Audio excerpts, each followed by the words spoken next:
Hi guys, welcome to my channel.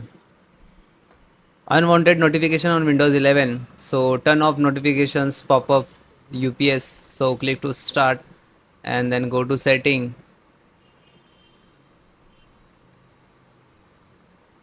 Then click on system notifications.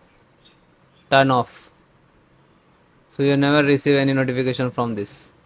Otherwise you can see turn on this and do not disturb also there. Okay. Automatically during this time turn off and turn time repeating also is there. Which notification you required you can see and then close it.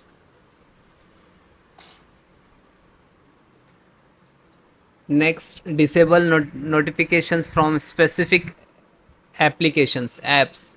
So click to start, go to setting. If second item setting icon is not showing here, you can search here.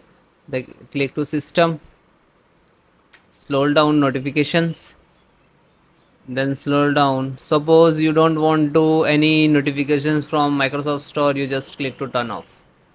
Okay, like this.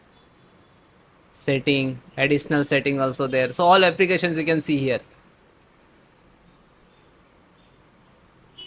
Okay, and then close it. Then next, very important for your system, click to start and type Windows security. Open this, scan for and where if multiple notifications. So click on full screen, then click three lines, virus and threat protections, then click to quick scan. Oh, sorry, scan options, then scroll down, full scan, and then click to start scan. So it will complete 100% and then restart your system and then please check it. Thank you.